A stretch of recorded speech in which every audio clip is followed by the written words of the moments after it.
I believe that we're going to change society by taking responsibility as individuals and doing something on a local level and supporting solutions.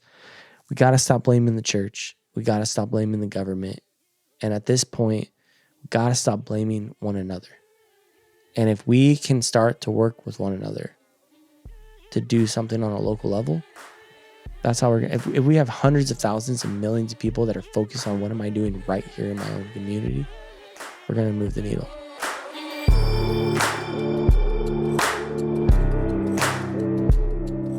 Hello, beautiful humans and damn givers. I'm Nick Lapara, and welcome to another episode of Let's Give a Damn. On this show, I have conversations with volunteers, nonprofit leaders, business leaders, activists, politicians, actors, musicians, and all kinds of people who are giving a damn and striving to live meaningful lives. I'm so incredibly glad you showed up today. I really, really am. Thank you for being here. My guest today is a remarkable human. His name is Bob Dalton, and he is the founder of Sackcloth and Ashes, a company that sells blankets. But not just any blankets. They're incredible blankets. I mean that. We have two of them at home, and we love them. Sackcloth and Ashes uses the one-for-one model. For every blanket purchased, they donate a blanket to a local homeless shelter. They've already given hundreds of thousands of blankets away. Their mission is to highlight grassroots organizations that are creating solutions for helping people experiencing homelessness. I won't give it away here, but the story about why he started Sackcloth and Ashes is incredible and very personal. Bob and I got to record this in person. I'm so excited to share that. One of the very few in-person interviews from the last 16 months, for obvious reasons. As you know, we just moved to New York 4 weeks ago today, actually, and Bob texted me that he was coming to New York for some work stuff, so we met up one evening to record this in one of the smallest hotel rooms I've ever been in. Fair warning, we are a few drinks in by the time we got around to recording this, but I'm fairly certain we made coherent and helpful conversation for the most part.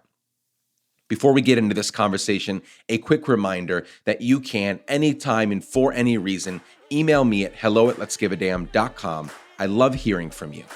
And now, let's get right into my conversation with the wonderful Bob Dalton. Let's go.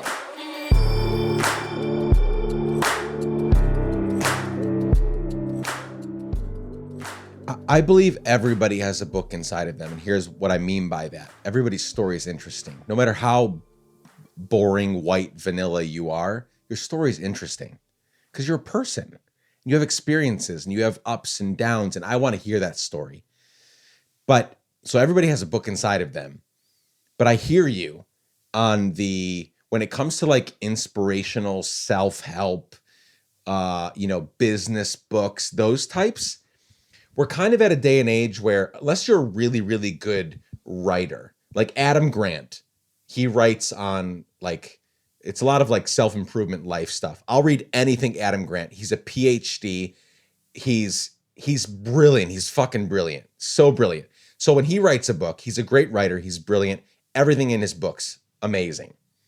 But a lot of these books, so I don't read a lot of fiction. Fiction is amazing, and I need to read more fiction, but I don't read a lot of it. I am inclined toward like learning. I want to learn. So I read a business book. But you're right. Nowadays, they have a platform, they get a book deal, they write a book about whatever their big shtick is, whatever their big thing is, and it's not that good. And an 8-minute video on YouTube would suffice. So why read the book for 9 hours when you could get it in 8 minutes? That's the thing I'm working through is I love these books, I love the title, I love the concept, the idea, but should I spend 9 hours reading it, or should I go watch their TED Talk, which was 14 minutes. Same thing, same content. It's all there. Yeah. And then if I want to read a longer book, go to one of the classics. Go to read a book by a dead author, a real author, somebody that had to labor for years to get this book out, Yeah, I mean, the more that I learned about Emerson, Ralph Waldo Emerson, he said that he would spend an entire morning laboring over one paragraph. Yeah. And that's where I'm you have to, if you want to actually write a piece of content that is respected as a legitimate piece of writing. You know, it's laborious. Like, you got to pour a lot into trying to simplify that down into its least common denominator so that, you know, you're not wasting people's time. And I think that too many people are trying to fill books up with content, but that content is not necessarily meaningful. You know what I mean? And half these books today are ghost written. Yeah. So even if it was, I'd prefer if it was a mediocre book by an inexperienced author if it was written in their own words. But half these books, especially in the genres that we're talking about, you know, they get a $1.5 million advance and they pay somebody $400,000 to write it for them. They didn't write it. They spent 2 days in front of a whiteboard, wrote down all the ideas, the concepts, outlined the chapters, and then some really talented writer that doesn't have a name for themselves writes the book on their behalf. Yeah. Nobody ever knows. Yeah. I just want to make a commitment right now that I'm not going to be that person, because I appreciate that. I want to come out with one book in the next few years, and it's going to be the first 10 years of Sackcloth and Ashes, my business and its journey. It's going to be 10 chapters, and it's going to be, each chapter will be a year of what that journey was. You know, like chapter 1 will be the first year. Like, what was that like as an entrepreneur starting with nothing, you know, year 2, year 3, year 4, you know, and then year 10, it's like, we donated 1 million blankets to homeless shelters, you know. So to go from nothing to doing that, like, I want to give people a genuine story that I had to fight to not only create, but then to document, you know, and give people like this inside window of what it's like to be an entrepreneur, because being an entrepreneur is not for the faint of heart. You know, it's right. Being an entrepreneur, there's a lot of high highs and low lows, but like, there's so many times in my journey that I get to where I'm like, I don't want to wish that on anybody. You know, that's how dark it gets at times. And we just turned 7 years, you know, so like chapter 7, you know. Yeah. And I would think it would have gotten easier by now, you know, but it just hasn't. But all that to be said, I think, you know, I want to fight to write a book. And I've talked to different agents and stuff, and they're always like, well, yeah, like let's crank out a book on concepts that you've learned about business. And I'm like, no, like, I want to tell the story. I want to give people the behind the scenes look at what it was actually like to create something like this, because there's only a couple books that I've personally come across that have inspired me on an entrepreneurial level. And they kind of like unveil the curtain a little bit, but like, I want to really unveil the curtain, you know, like, and talk about just the crazy, crazy stuff that's happened. I'd read that, and here's why. It doesn't sound like a book where you're going to present, here are the 10 ways to start a social impact for-profit business. It's not that. Nobody needs more of that. There's other books out there. And it's ever changing, you know, like. Well, yeah, you're not prescribing. You're not saying this is how it is. If you start a business like mine, this is what you're going to go through. You're saying this was my story. This was my hell and heaven to go through to get to where we are. This was my journey.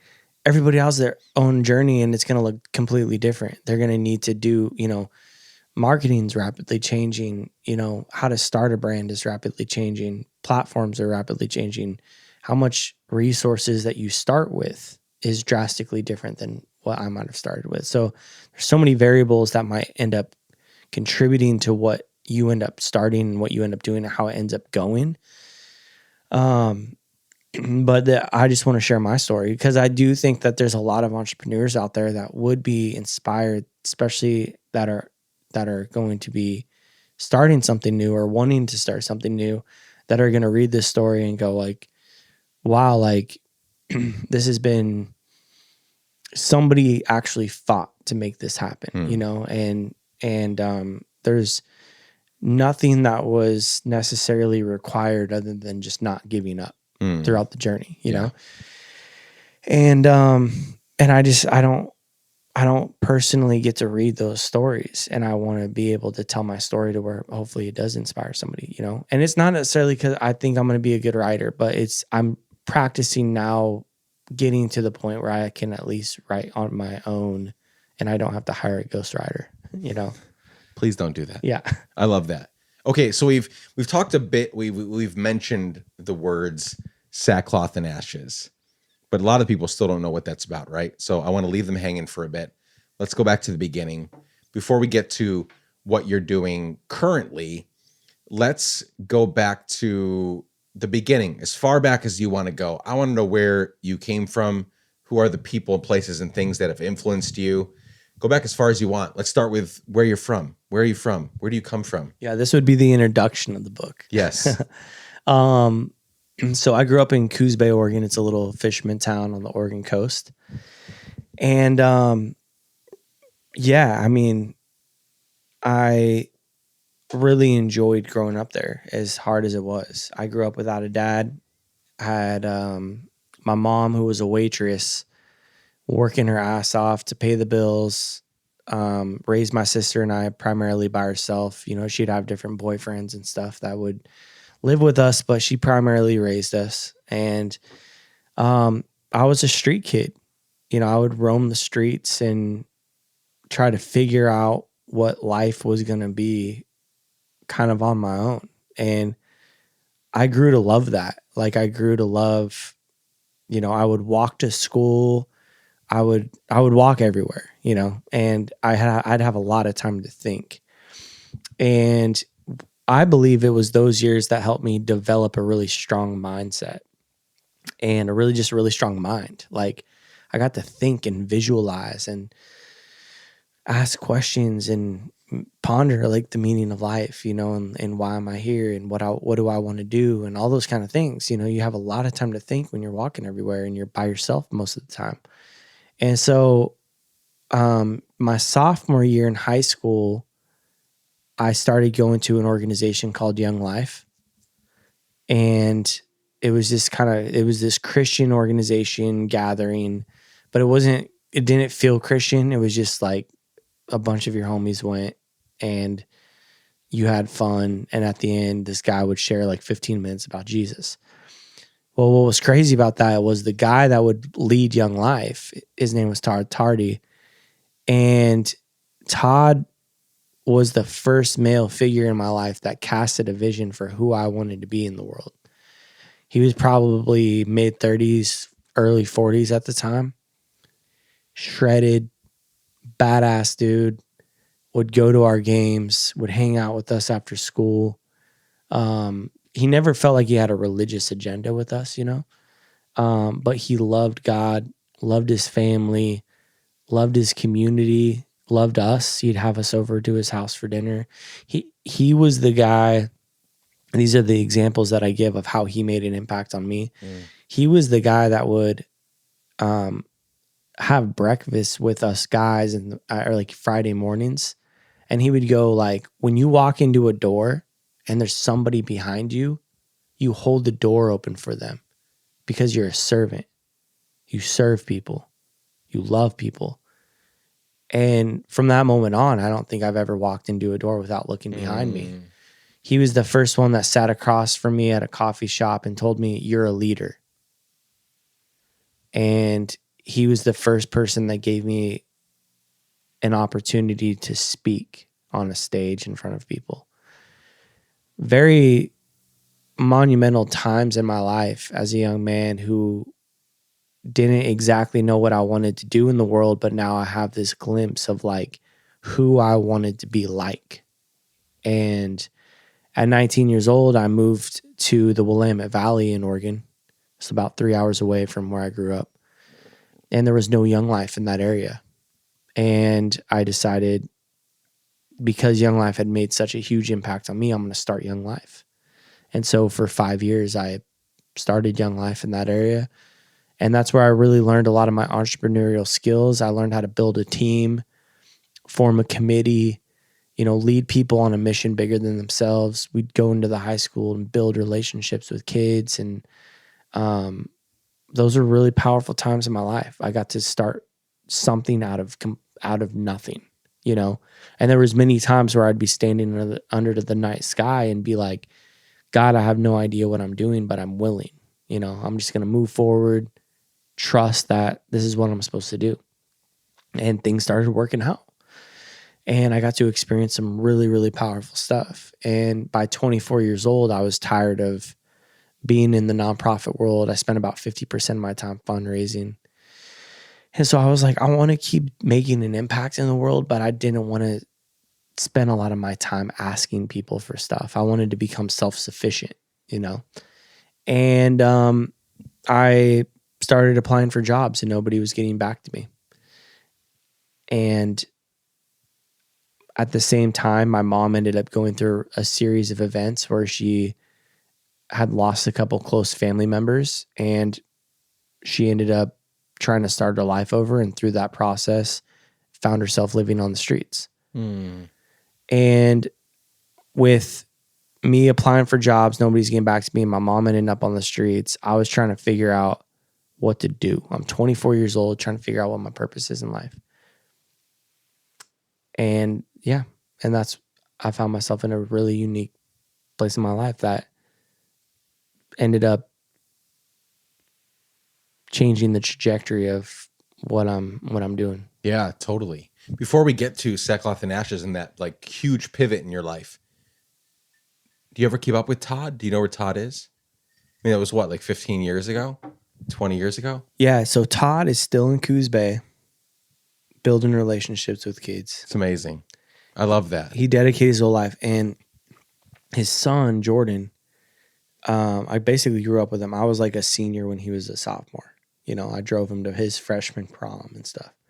So Jordan is now my business partner, and that's ridiculous. Yeah, I mean, and then that's so cool. And then Todd has 3 sons, and all 3 sons work for my company.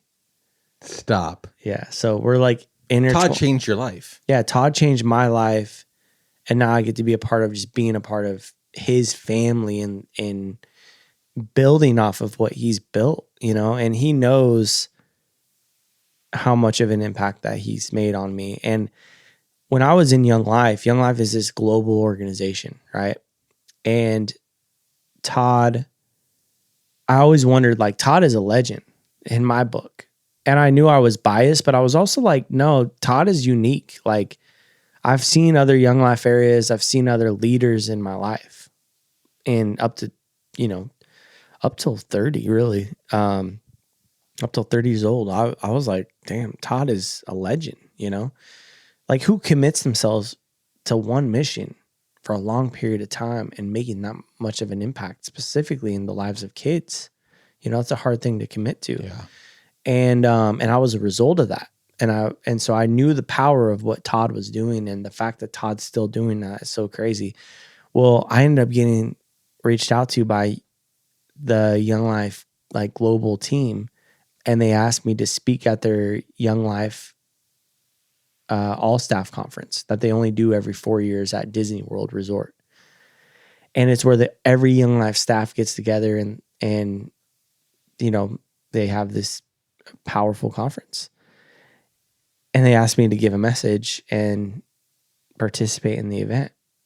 And so I was the last speaker out of all the speakers for the entire weekend. And Todd was there, of course, like he's on staff still. And I went up and I gave my story and I gave my background of Young Life. And I finished with, and I always was like, how does every single person in Young Life not know about Todd? Todd is a freaking legend. He's been around for 30 years or whatever. Yeah. And so I stood up and I was like, I'm standing up here, not as a Young Life committee person, not as a Young Life leader, but I am that kid. Like, I am that kid that you guys are showing up in the lives every single day and spending time with and investing in. Like, I am that kid. And I want Todd Tardy, I want you to stand up right now. And Todd stands up, and the whole 6,000 people, dude, just lose it. And it was just a powerful moment that I could honor Todd, and he could see the amount of impact that he's made on me. And I was like, you know, it was like I visualized that into existence. I always wanted everybody to know who Todd was, you know, and then they did. I feel like people like you and me we have these really big dreams. We're going to do big things, right? We talked for the last couple hours before the podcast even started about these TV shows and these things that we're conceptualizing and envisioning and we're bringing to reality. And I love that for you and me. I love that we're trying to do this thing and hopefully we'll accomplish all of our dreams and then some. It's a work in progress. It's a work in progress. But I admire the hell out of the Todds who seemingly don't aspire to that.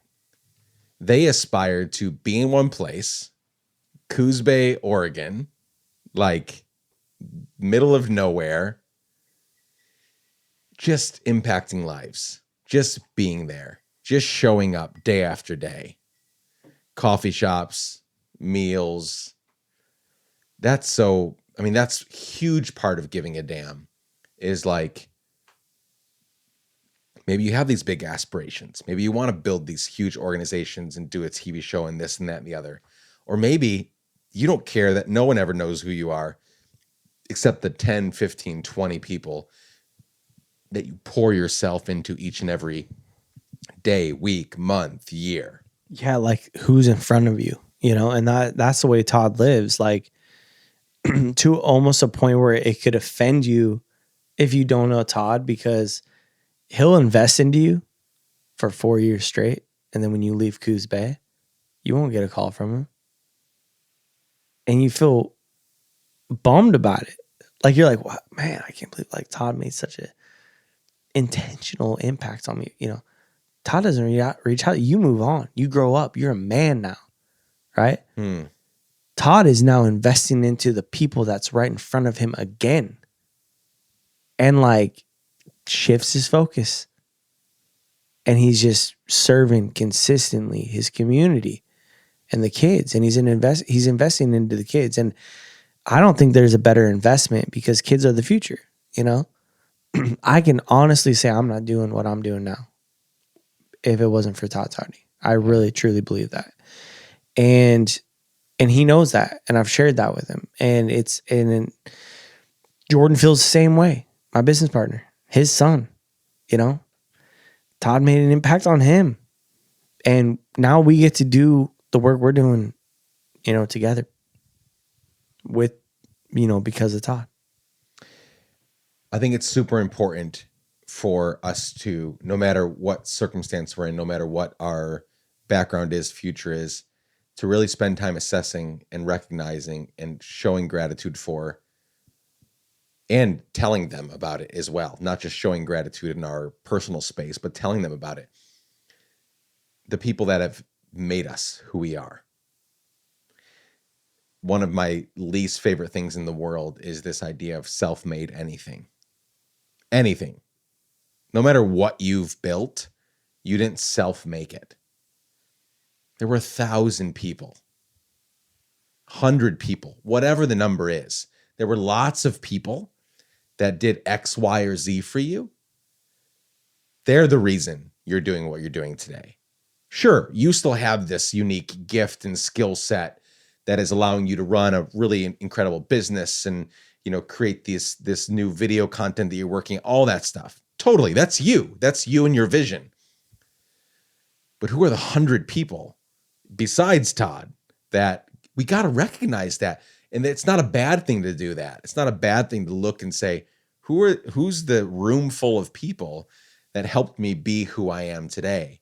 It's very humbling and it's very integrity filled to recognize that, so that we can also recognize that we're doing that for other people right now. Like it's a whole fucking like circle of life, right?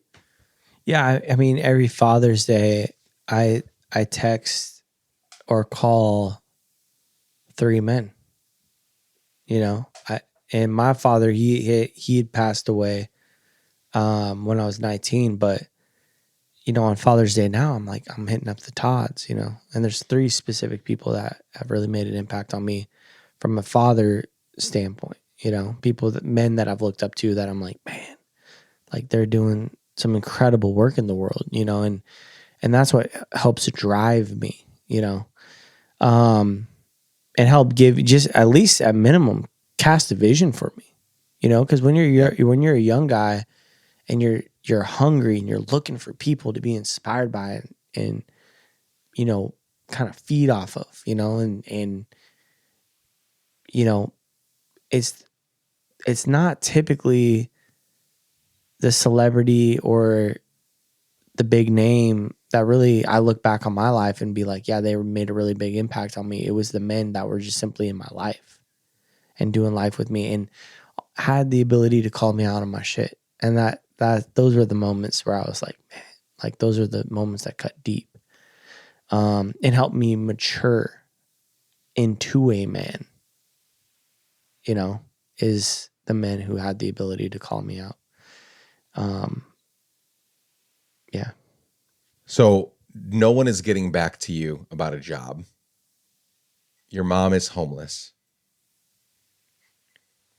Talk through that season, because it is out of this like really tough season in your family life that you create something that is still very living and breathing today and still growing. So how did Sackcloth and Ashes come out of that season of life? Yeah. So I used to be the guy who would judge people on the street, and I would drive by folks on the street, whisper under my breath. I actually remember and I always say that as an example, but I remember a specific time that I drove by somebody on the street that was holding a sign, and I actually whispered under my breath, and I caught myself and I said, "Go get a job." That's heavy. Yeah, I mean, that was my perception of homelessness. Yep. And so for my mom to go through a series of events and then end up sleeping on beaches and benches, like, and I try to, you know, extend help. And it was just a crazy season. I mean, I was 24, I was into transition. My mom was like, I'm on my own journey, you know. I didn't know what to do. And I started calling local homeless shelters and being like, hey, what do you guys need? That was the only thing I could think of. I'm like, I got to do something at least, you know? So I just started hitting up shelters and being like, hey, what do you guys need? And they were like, we need blankets. I was familiar with Tom's 1-for-1 model. Warby Parker had picked it up. Both of them at that time in 2014 were billion-dollar companies. So I'm like, it works. You know, it's a business model that's successful. I could just start a nonprofit and raise money and donate blankets, but that doesn't seem creative or long-term sustainable for what I ultimately wanted to do.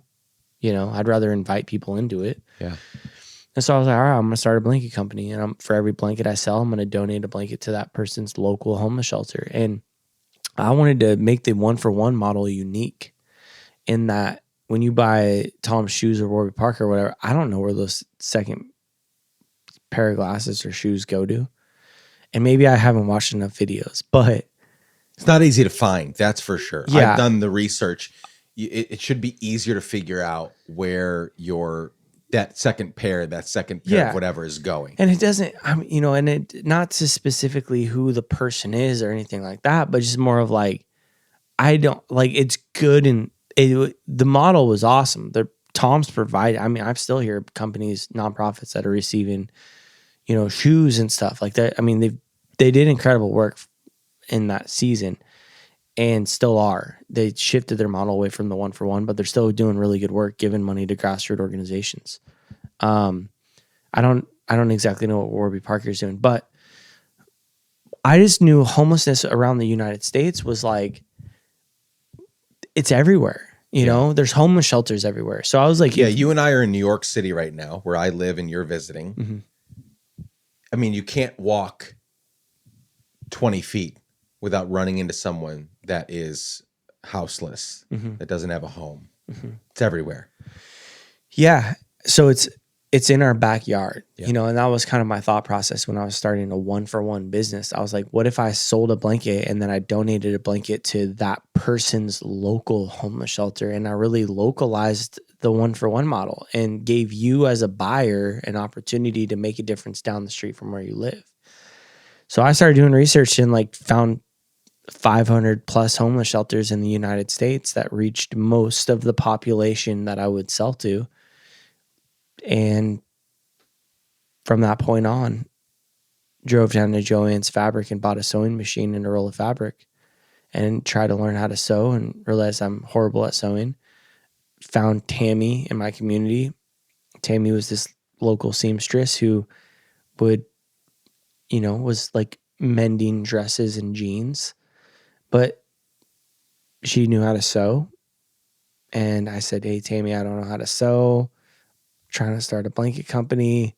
Would you be willing to make me blankets? And she said, yeah, I'm actually already quilting blankets and keeping them in my car to give to people on the streets. And I'm like, wow, perfect. She's already got the heart for it. Yeah, She's I'm already like, feeling it. Hired. You're my first hire, Tammy.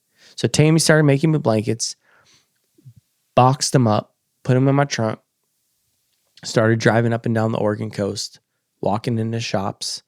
I had no clue how to do wholesale. I didn't even know what wholesale was. Right. But I would just walk into shops with a box of blankets and be like, hey, do you guys want to buy these blankets?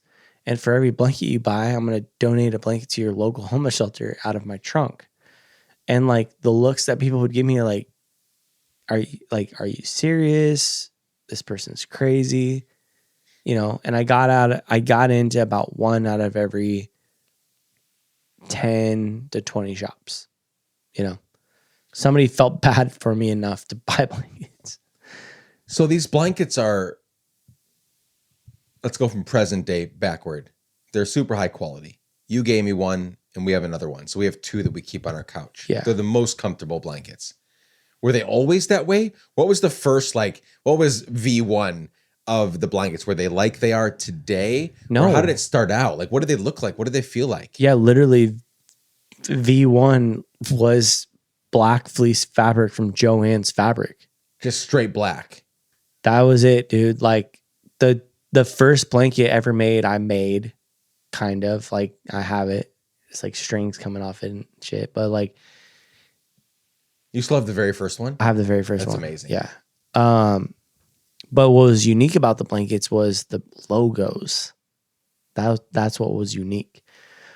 I would screen print our logo onto muslin, and muslin's like another type of fabric that I would get from Joann's. I'd buy bolts of fabric, screen print our logo on them by the hundreds, cut the logos out, have Tammy sew the logos on the black fleece blankets, and then I'd hand fray every single logo. And then I'd put fray check around it. And so it was like anybody who has those original logos, they're like, a ruler long, but like they were like badass, and they were like the OG sackcloth and ashes blanket. So if you have a sackcloth and ashes blanket with that logo, that's like the OG version, hand frayed, But even though it was on a black fleece, that's how I made the blankets somewhat unique. It wasn't just like this black fleece. It was this black fleece with this sick logo on it, and it was frayed, So that was the first blanket. And the first blankets, I started buying. I was like, I can't keep buying fabric from Joann's. It's too expensive. Yeah, you're not getting it wholesale. You're getting it at the price that everybody gets. Yeah. Right? So I started buying fabric from fashionfabrics.com. And they're just this like, I just Googled buy fabric, and then it was like fashionfabrics.com. And I just started selecting fabrics, and I started having fabric sent to my house. So then fabric starts getting sent to my house, and Tammy starts making even more blankets. And by then I'm like picking fabrics and getting really into it. My wife thought I was losing my mind. Like, she's like, you're draining our savings account and you're buying fabric online and you're shipping fabric to our house. Like every time I get a roll of fabric at our house, I throw a party. You know what I mean? I'll pack it in, throw it up on the bed, cut it open. And I was just like, the new fabric, Hundreds and hundreds. Your wife's seeing hundreds and hundreds of dollars sitting on the bed. Oh, I mean, it was, yeah. Yeah. I mean, she was literally like, you're starting a blanket company, you're buying rolls of fabric and shipping to our house. So I was walking into shops, and one of the shops that I walked into was a Anthropologie. which is like a women's boutique, Yeah. national brand. Pretty well known. Yeah. Owned by Urban Outfitters. I didn't know how wholesale works. So I'm walking to shops. I'm like, hey, do you guys, I'm like, have a box of literally like a craft box of blankets.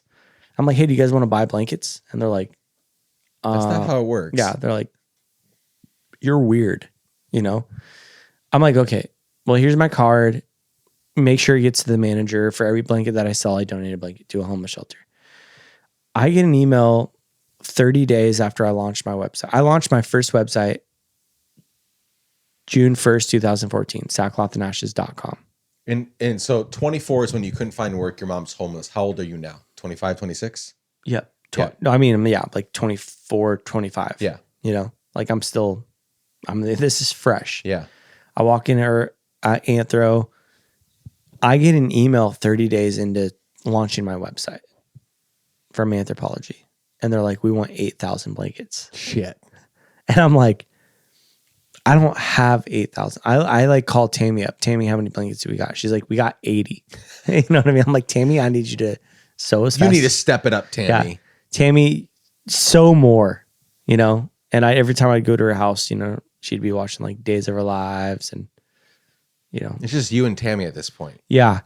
Then Jordan, Todd's son, just got hired as a manager at his job, got full health benefits. And I called Jordan up. I go, Jordan, I need you to quit your job and I need you to fray blankets and stand in line at USPS and do this blanket company with me. This is about 60 days in.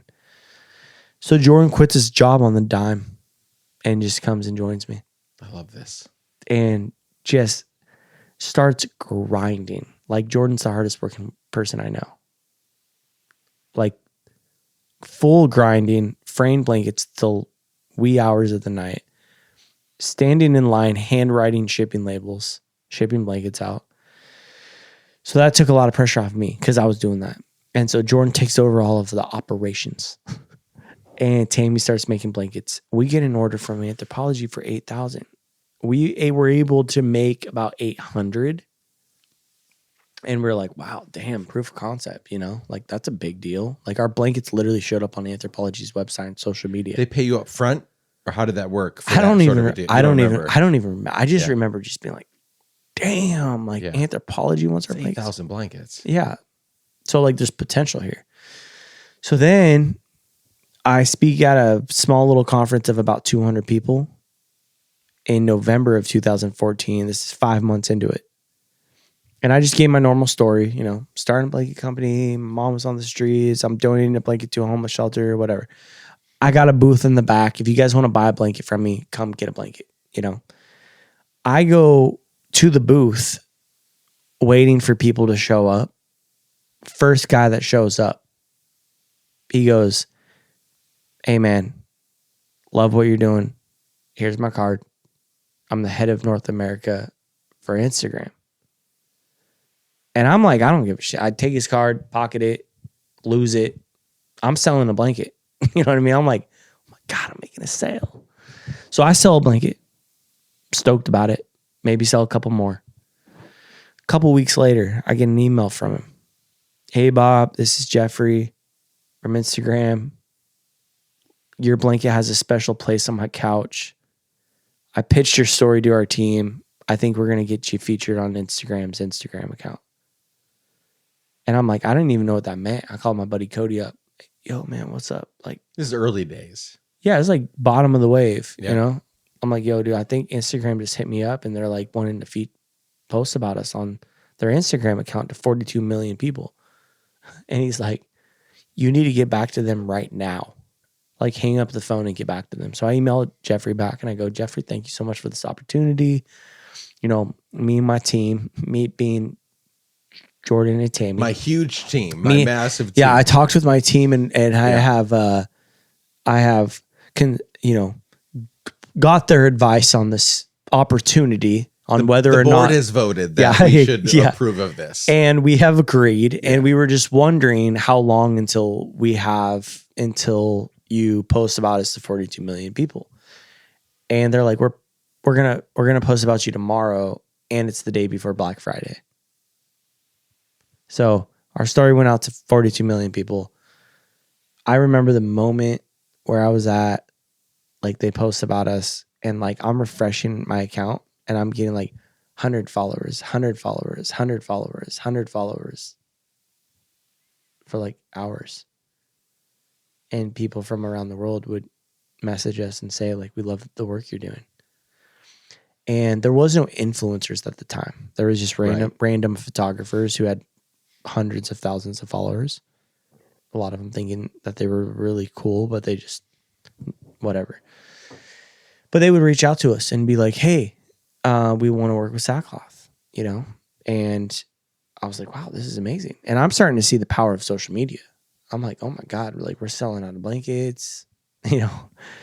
So I just started sending blankets to people around the world that are taking photos. And like, they're not only are they sending me dope photos, but like they're posting about them through their feed and we're growing rapidly. So we're growing like 500 followers a day for a couple years straight. Crazy. And we just were one of the first brands that started doing quote unquote influencer marketing, but we didn't know that's what we were doing at the time. We were just working with people that had following. And I'm looking at the reality of people are just on their phones. Like, right. This is the new form of television, you know? So I just looked at that practically. So for the first 4 years of Sackcloth and Ashes, 100% of our sales were online, direct to consumer. 90% of our sales were through Instagram. That's crazy. We were doing over. What's his name? Jeffrey? Yeah. You owe Jeffrey. No, I do. Jeffrey's another Todd, right? Shout out to Jeffrey Gearson, man. Like, he was an Instagram legend. He's not there anymore, but wait, I know this Jeffrey. Because I don't know him. Yeah. But Jeffrey was legend, at this event that I was at in LA. Yeah. That's what he did, man. He'd go to events. He'd go to all these events with all these he was the one that he was kind of like curating like what influencers were. Like, I probably have 10 friends that owe their career to Jeffrey. Seriously. Because he said, I love what you're doing. I love the shit that you're making. Let me highlight you. And then their account blew up and now they're, have hundreds of thousands of followers and can pitch whatever they're doing. Yeah, no, he's a man. And he just believed, what I loved about him was he believed in storytelling. He's a storyteller. I don't remember what company he's at now, but yeah, man, shout out to Jeffrey Gearson, Shout out to man. Jeffrey Gearson, That was a big part of our story, man. And it made me really be a believer in Instagram at that time. And that was a big part of our journey and our, you know, where now we have over 300,000 followers on Instagram or whatever. But like, I can't, like, our account's not growing anymore, like rapidly like that. Algorithms have changed. Influencer marketing has changed. Yeah. God damn, it's expensive. Yeah. Now you have to pay an arm and a leg just to get somebody to utter the words set. Dude, part of your it's name. crazy. And, well, I can't imagine being somebody who's starting a product company now. Yeah. You know, and you know, much respect if you do. And I'll help you in any way I can. You know what I mean? But it's just a different game. Times have changed from 7 years ago. So where did the name is kind of interesting. I mean, I know where it comes from, but like, yeah, where did the name come from? How did that come about? Yeah, I was, prior to starting the brand, I was reading the Jewish Book of Wisdom, and I highly recommend it. It's just filled with stories and parables. And it was just a season where I was just cranking through different books, and I was collecting names any name that I would come across I thought was intriguing. I'd put it in my phone because I was an inspiring entrepreneur. And it was like all the names I would start all of my businesses one day, you know? I kept similar notes. Yeah, I get that. Yeah. And Sackcloth and Ashes was amongst the list. And when I launched the brand, I just felt like that was the most appropriate name out of all the names. Sackcloth and Ashes means mourning and repentance. Yep. And so the concept of it was, for me, was that every time I wrap myself in a sackcloth and ashes blanket, it symbolizes mourning over the homeless population and repentance by contributing to a shelter in my area. And the whole journey of Sackcloth and Ashes, still today, 7 years in, is a journey of repentance for me, trying to change my bias and understanding of how I view the homeless community. And I still struggle with my bias. You know, it's not like I just drive by people on the street and I'm like, have this overwhelming amount of compassion. Like I still have bias and judgment. And so sackcloth and ashes for me is that reminder of that I'm on this learning journey of trying to change my ways and my perspective and my, my thought process. And I have evolved, and I have, even in my language, the reframing of a lot of my language has evolved. I used to call them homeless people. Now they're people that are homeless. Yeah, they're not defined. That is not the defining thing of their lives. Yeah, no, they are experiencing it right now. Yeah, they're experiencing homelessness, but they're people, Princeton did a study where when we drive by people on the street, we process them as objects. Yep. And that stuck with me. But I'm on this journey of learning and trying to change my own personal ways. I'm repenting. And that's what the name represented for me. And it was religious, but it was mysterious enough to where I felt like it could work. Yeah, there's religious connotations to it. Obviously, it comes from Jewish scripture and scripture in general. But everybody can understand that. Everybody can understand that. If I present this concept of there's like when people wanted to truly mourn something that was going on and repent of it and turn away from it, they covered themselves in sackcloth and ashes, and they truly wanted a huge monumental change in their lives. Everybody can identify with that. To pair that with people who are experiencing homelessness, here's the thing. I don't know the exact number, but I read the other day. I don't know. Again, I know the number that I read, but I don't know if it's exact. The general idea is that we could fix homelessness in our country being the United States of America, and again, I don't know what fix means. I got to dive into this deeper.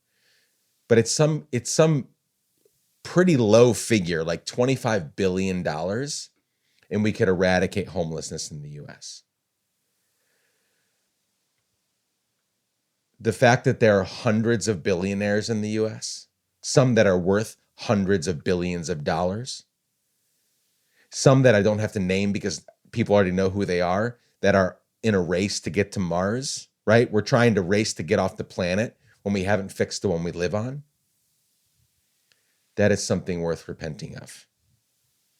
That is something worth I mean, seriously, I love that analogy of like when I put this blanket around me, I need to really think and feel the weight of there are people tonight. We live in the richest fucking country in the history of ever. And yet there are thousands, tens of thousands, hundreds of thousands of people that will sleep on the streets tonight. That is a travesty. And I don't know how to fix it. I'm not claiming to know how to fix it. You're making an attempt at relieving the suffering short term and trying to figure out how to fix this long term. I don't know how to fix it, but it's worth stopping and saying, what the hell are we doing? Yeah, I mean, what you're saying is that money cannot necessarily solve problems. Right. That's not what's going to solve problems in society. It's not going to be cutting a check. What's going to solve society's problems, or at least what's going to start the motion of solving society's problems, is the shifting of our mindset and having compassion on people, understanding that people are people, And I think that when we're living in a culture like similar to what we are right now, in a culture of division, culture of labels, like we live in a culture of labels where we're a label first society. I'm a Democrat, or I'm a Republican, or it's a homeless person, or it's a foster kid, it's an elderly person. We live in a label first society. And when we can reverse that thinking and they're a kid who is experiencing foster care. Yeah. They're a person who's experiencing homelessness. I am a person who is Democrat. I am a person who has Republican views. It creates your ability to be able to connect in our similarities rather than disconnect in our differences. And I think that's the beginning of setting in motion the opportunity to change legitimate issues in society, no matter what issue it is. And without that kind of compassion and the ability to connect with one another, we don't have the ability, no matter how much money we have, to solve those problems. And there's a level of dignity that's missing, and so that's helped shaped a lot of my work. I'm like, if I could help people think differently about people on the street, then that's at least a start to potentially creating some sort of an action in them that's going to lead to some progress. I know the blankets are these symbolisms, I know that providing blankets to people on the street in the United States is not the solution. It might be a short-term practical need, and that's good. But the blankets themselves are what I call a third-party object that's connecting me to an audience that's buying the blankets. It's connecting me to corporations that are buying the blankets. It's connecting me to celebrities that we're partnered with. And the blankets are also connecting me with homeless shelters around the United States and people that are experiencing homelessness. So these blankets are like this third-party object that's connecting me with thousands of people. And when there's a blanket that's on your couch or on your bed as this symbol of what it represents, I have personal friends and mentors that go, hey man, like, this has changed the way I think about people on the street. I can't walk by somebody on the street anymore and ignore that. I can't block that out anymore. And it's because, your product's in my home every day. I'm looking at it. I'm staring at it. I'm wrapping myself in it. And so, that to me, that was like the start. Sackcloth and Ashes is the start of a conversation that's hopefully breaking down barriers that are existing in our minds that are helping us have a little bit more compassion toward people on the street, I know that having 2 blankets in our home has shifted the way we think about this. Because again, we have to look at it all the time. We have 4 blankets that are in our living room, 2 that are sackcloth and ashes, and 2 that my mother-in-law gave me. Shout out to my mother-in-law. I don't know what store she got them at. They have no significance. They're comfy, but it's just a blanket. Just a fucking blanket. Shout out to Target. Yeah, shout out to Walmart or Target. Ultra cuddle fleeces, man. But then you look at the sackcloth, and not only is it, a favorite blanket because it's really super comfy. These are really well made. But it's like, yeah, you can't disconnect from the story there. One of the least favorite things, because we've always lived in cities. Now we live in a city in New York. But even when we lived in Nashville, a lot of homeless people, a lot of people who are experiencing homelessness.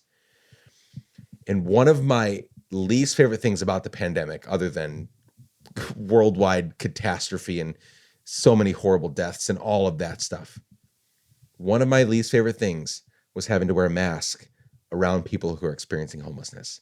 Because before the pandemic, even if I couldn't give anything to them, I wanted to make eye contact with them and smile. I wanted them to know that I wasn't ignoring them because I didn't have money to give them or whatever. I hated that. I hated that when I would walk down the street, I couldn't, and I still, even in New York City, like when I'm out and about, usually in my neighborhood, I have a mask on. It's very busy streets. I still hate it that we're not at the place where we can do that. I'm longing to get back to or forward to a new normal where we can get back to that, because that is I imagine being in their position where everybody around them is just finding every way possible to ignore them because they don't have the money or whatever. And instead of acknowledging, I can't give you $1 or $5 right now, but I am acknowledging you. We're connecting. I see your humanity. I'm sorry for what's happening. I truly hope this ends for you soon. That all can be communicated through a smile, a direct stare right into their eyes, right? I hope that can change soon because I miss doing that. I miss connecting with people in that way. Again, not the solution. I can't fix their problems with a smile and eye contact, but it's really hard to do that behind a mask, you know? Yeah, and you're definitely not going to come up with any creative ideas to help the problem or participate in any solutions if you're not willing to smile or see them, you know? Yeah. So that's why I think it is a start. Like if you have nothing to give to someone, you know, at minimum, look them in the eyes and acknowledge them as a Yeah. human being, and that's it. And not expect anything in return, Yep. you know? So what do the numbers look like? You've been around for a few years, just crushing it, trying to make this happen. I know you guys have a really big, massive goal.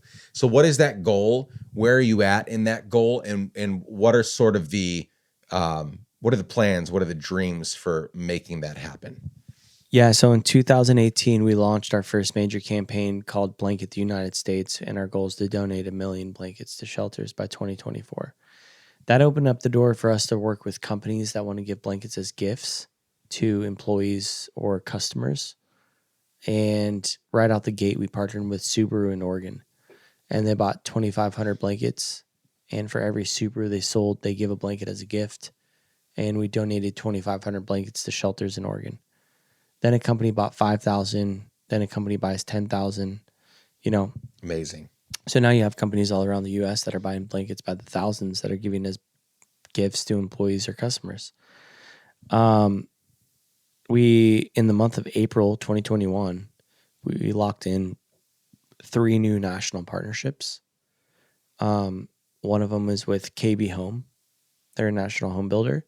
And starting in July, every blanket or every home that's purchased or every home that's built by them, They have a blanket in the. they give a blanket as a gift. Yeah. Every single home they build in the United States. They said this is the first thing, as a publicly traded company, this is the first thing that their entire company has collectively agreed on in regards to a closing gift is the blankets. And so we're going to be able to provide at a minimum 10,000 blankets to homeless shelters. And that's like the start. This is a test trial. This is a beta test with KB Home. So great company. They got the deal done incredibly fast, and shout out to them. They have an amazing team. We partnered with Churchill Mortgage. Every mortgage they do in the United States, they give a blanket as a gift. They bought 20,000 blankets. Amazing. The other company we just signed a deal with is REI. So Huge. Yeah, every REI in the nation starting this fall is going to have the blankets. In the stores. In the stores. And every blanket you purchase, it's going to come with a free leather blanket roll. And that's the only place that we're going to offer that. And then, and then we have another national partnership that I can't talk about yet, but it's launching on November 1st. Incredible. I would argue our best collection that we've created so far. And it's with a global brand, and it's gonna do amazing. So Sackcloth and Ashes is ramping up. We're doing about 14,000 blankets a month in production. And we're looking at making our next jump, which is about 21,000 blankets a month here in the next 6 months. So you started with one seamstress. God bless her. Yep. Tammy. Shout out to Tammy. What does that look like now? How many is that? So now we make our fabric in Florence, Italy.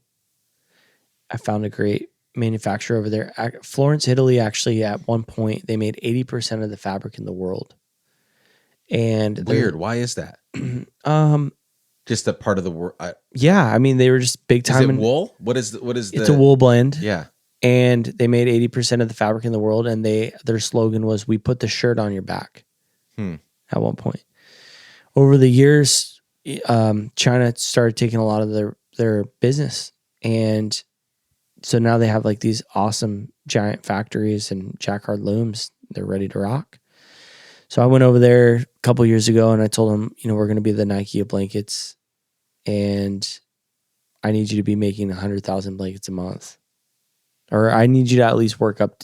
Can you make 100,000 blankets a month or a year even, And they were like, yeah, we can build up to that. It's going to be, it's got to be scalable. It's got to be done in increments. So that's where we're at. We're doing 14,000 blankets a month, and the fabric gets shipped.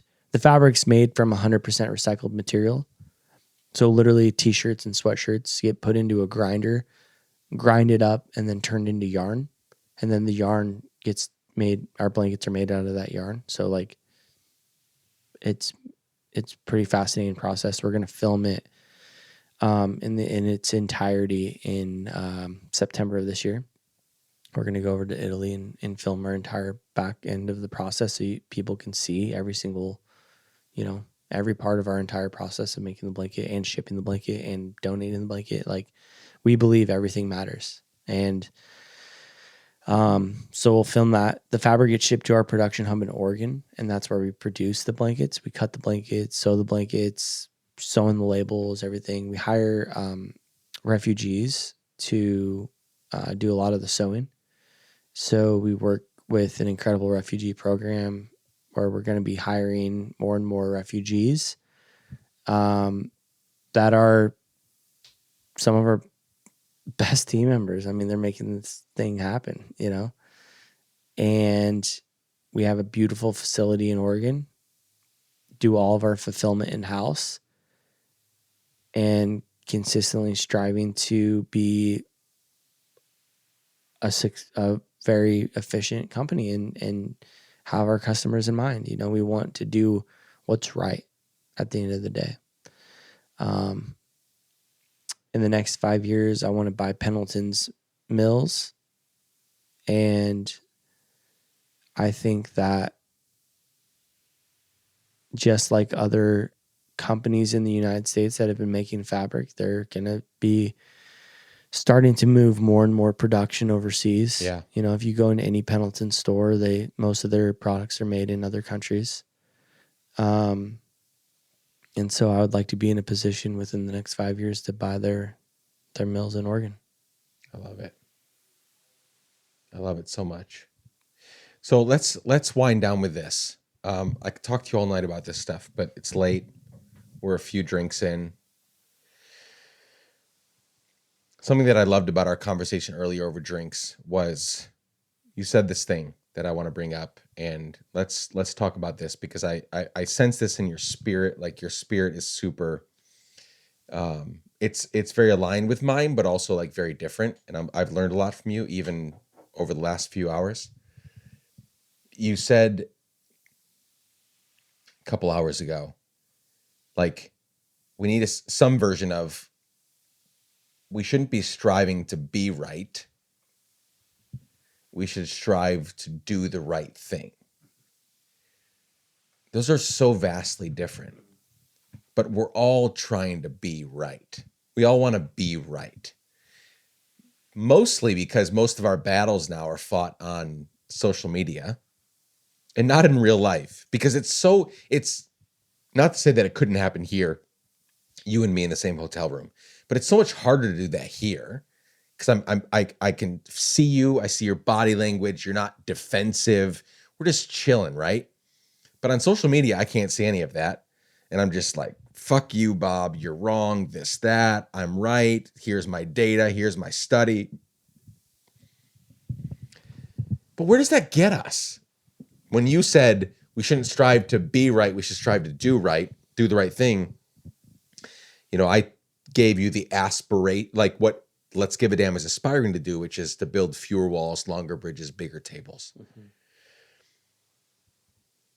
You've lived in the same America that I have, the United States of America, rather. I'm trying to be clear about that. America is an entire continent, not just our country. We're very prideful and presumptuous to just call who we are America. Mm-hmm. We are the United States of America. Mm-hmm. We live in the same country, and I've enjoyed hearing your perspective over the last few hours about how to approach things, how we how we win more of the battles, and how we win more people over, not to our side, but just like, let's talk about these issues and let's move forward on these issues rather than just like pound each other into the ground. So you've experienced a lot over the last few years. You've met a lot of incredible people. You've partnered with a lot of great companies.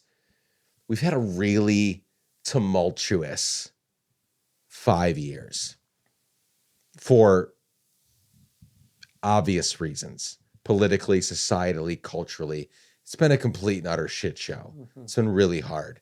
And then the cherry on top of that horrible ice cream sundae was this pandemic in the last year of our former president's term. It's just really hard few years. I'm not interested in winning battles. I might seem like that to people online because I'm very like aggressive and very, very loud, very bombastic at times. I'm not interested in winning battles. I just want to do the right thing. So how do we do that though? As a more tempered version of me, you, as someone who I think, has an edge on me in that way. Like, people listening to this podcast are all over the world, but the majority are in North America. How do we move forward? If we're trying to fix things like people who are experiencing homelessness, whatever the big issue is, we're not going to fix it by trying to be right, assuming we're right, and trying to do everything possible to pound the other side down so that we can feel better about ourselves. As you've grown and matured and learned a ton over the last 6-7 years building this company, how do we move forward? The two biggest things that I've learned in my journey in the last 7 years is, number one, the power of focusing on local. Like, what's going on right here in my local community. And the second thing is the power of focusing on solutions. Because we live in such a time where the media is filled with fear-based, issue-focused content and people calling people out for all the things they're doing wrong. And if we focused our energies on what is going on in our lives right here and focusing on solutions, what's working, and how can we support that, that's how we're going to move the needle. And so in my next season of life, those are the things that I'm going to be focusing on is how can I create something that's giving people an opportunity to make a difference in their local community? And how can we be telling the stories of people that have been doing these solutions for a really long time? What do we have to learn from them? Not only does that inspire people, but it gives people the ability to learn from what's working. And we don't have that enough. And I feel like if there's anything that I'm going to dedicate the rest of my life to, and I'm 32 years old, and I know I'm considered young still or whatever, but in my short life that I'll live, I know that I could be halfway through my life. You know, you could be 95% of the way through. I guess who knows? That's some morbid shit, but I mean, no, I'm just kidding. I hope you're 20% of the way through your life. Yeah, no. But yeah, I mean, I just know that no matter how perceivingly young I am, I'm at the point in my life right now that I'm ready to dedicate the rest of my life to this concept of, I believe that we're going to change society by taking responsibility as individuals and doing something on a local level and supporting solutions. We got to stop blaming the church. We got to stop blaming the government. And at this point, we got to stop blaming one another. And if we can start to work with one another to do something on a local level, that's how we're going to, if we have hundreds of thousands and millions of people that are focused on what am I doing right here in my own community, we're going to move the needle. We could change so much. Yeah. But in the past, that's not a sexy message. In the present, that's not a sexy message. In the present, but I'll tell you right now, and you've heard it here first on this podcast, the future of charity is local. I 100% agree. The future of charity is local. If you can just shut out this, I think there needs to be a healthy balance.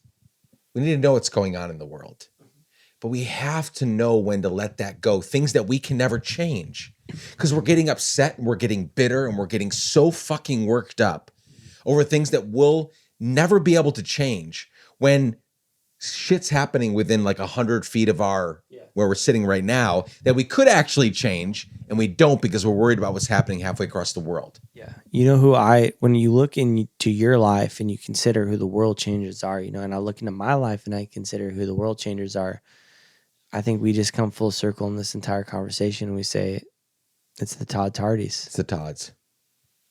And it's the people that are doing something on a local level. I don't want to be a part of starting a movement. I don't even want to be involved in a movement. I don't want to be a part of one-day events, conferences. I'm not interested anymore. I used to want to be a part of all that. I'm looking at what I'm calling social sustainability. You have the word sustainability as this hot topic word that's being said by everybody. It's coming out of everybody's mouth. You have environmental sustainability. You have economical sustainability. And if you actually Google social sustainability, it says on the Wikipedia page, social sustainability is the least defined and the least talked about. And I want to be one of the people that helps bring social sustainability to the forefront of society and make that popular. Social sustainability is people taking responsibility for the needs in their community consistently long term. And if we do that, if we create models that are socially sustainable, then I think that we have the opportunity to solve some of these big issues. But it's not going to be done on a high level. It's not going to be done from the government. The government's not going to solve homelessness. We need the government. I believe that. Yeah. I'm not looking for a social revolution. We need the government. We need the government's participation. We need the church's involvement. We need business and corporate involvement. But it's going to have to be done on a local grassroots level. And so I'm going to dedicate the rest of my life to that. And yeah. Amazing. There's so much more we could talk about, but I think it's a good time to call it quits tonight. Bob Dalton, thank you so much for joining us. I'll make sure that I push as many people as possible towards Sackcloth and Ashes to buy a blanket because they're fucking comfortable. And for every blanket you buy. And I don't need a plug. And actually we don't even need people buying blankets because they're on back order anyway. Amazing. That's an amazing problem to have. Yeah, don't buy blankets. Yeah. But thanks for having me. I do think you're a great host. I think you got a great voice to host. And I think that you have the right spirit in how you're approaching a lot of, what you want to do. And, having a lot of these conversations. And a lot of these conversations that you're wanting to have are hard conversations to have. So hard. They're hard to have because when you're living in cancel culture, as a leader, if you're not willing to speak out and at risk your platform to have these conversations, which a lot of leaders are doing, they're not willing to have these conversations, is they're being led out of fear. And I don't sense that from you. I feel like you're not making decisions or having these conversations based out of fear, but based out of the responsibility that these conversations need to be had. And I really respect that. Well, I think I appreciate you saying that. I think, for one, I've got nothing to hide. Two, like we need to have these hard conversations. and people can see through, right? Again, like even if I made a mistake, it's something stupid. I've said lots of stupid shit over the last 4 years on this podcast. Why am I still here, even in my small little platform? Because there's something about the spirit behind that horrible thing that I said, or that messed up thing that I said that I apologized for. People can see through that. There's something about humility and integrity and the quickness to say sorry, not because I got caught, but because I really genuinely, I shouldn't have said that. And I'm so sorry that came out of my mouth, and I'm learning. People can sense that. Like, people are not stupid. People are really astute, and they can sense like, oh, this is a fucked up person named Nick who really wants to do good versus fucked up Nick who is just trying to build his platform and just trying to build his thing. You know what I'm saying? Like, people can sense that. We don't give the listener enough credit sometimes.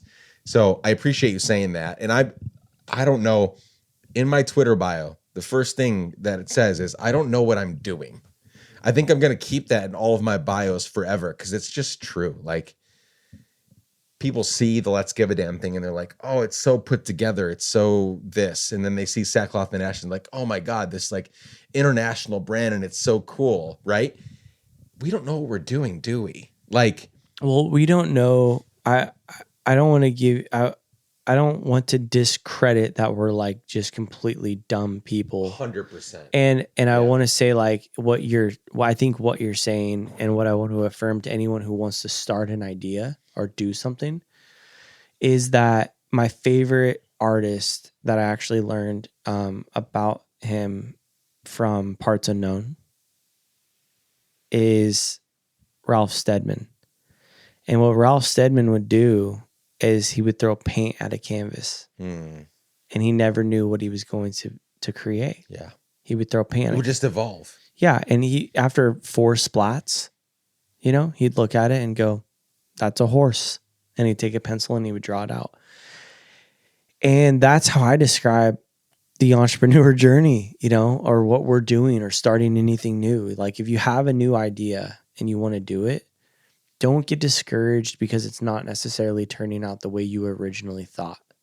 Allow the process to unfold and allow it to get to where it needs to be. And your number one goal and agenda, if you want it bad enough, is to not give up. Oh, fuck yeah. And that's what it is. I tell people this all the time. I'm like, I understand it's really hard. Believe me, I have invested 6 figures and then some into this business with very little return. I have to do all these things on the side to make this work. If you give up after hurdle 36, I mean, that's on you, because you don't know if 37 was the magic. 37 was when it was going to take off, or 101.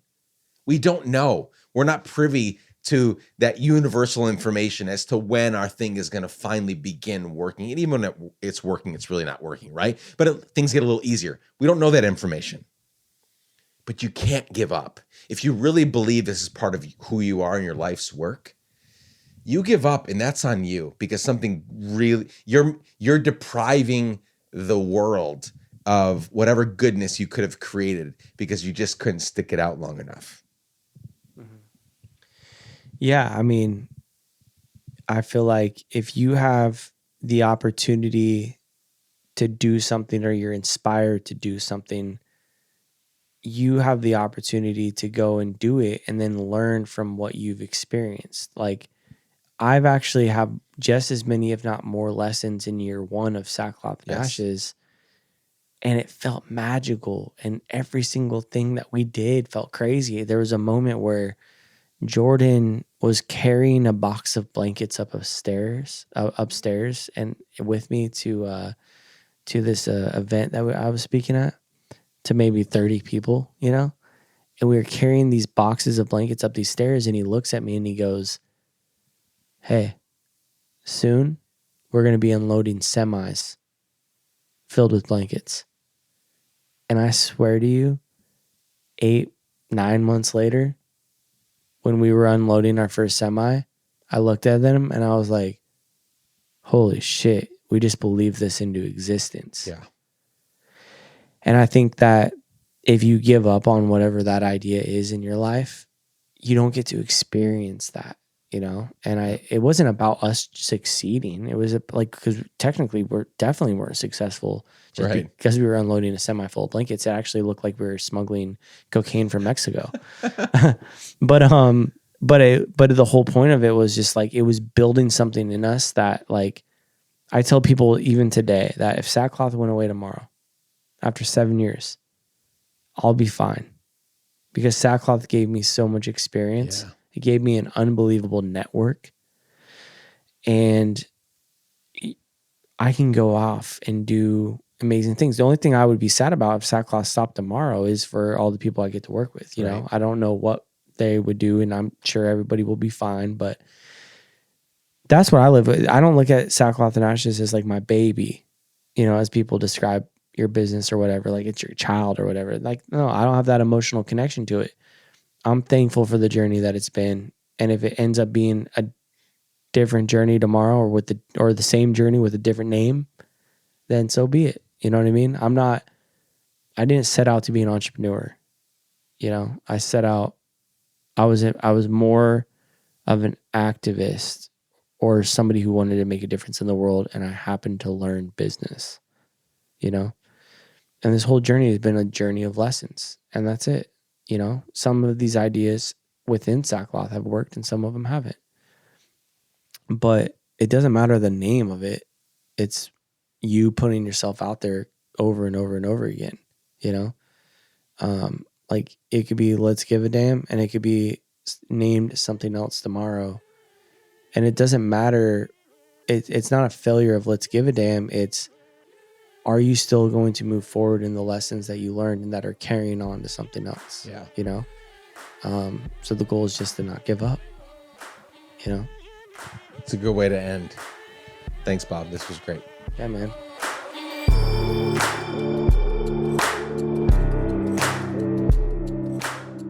That's it for today, my friends. Thank you so much for spending some time with Bob and me today. To learn more about Bob Dalton and Sackcloth and Ashes, visit sackclothandashes.com. And to keep up with all things Let's Give a Damn, visit letsgiveadamn.com. A sincere thanks to each and every one of you for showing up. I'm so incredibly grateful for you. Chad Snavely, Jess Collins, and the team at Sound On Studios made this episode. The music is by our friend Propaganda.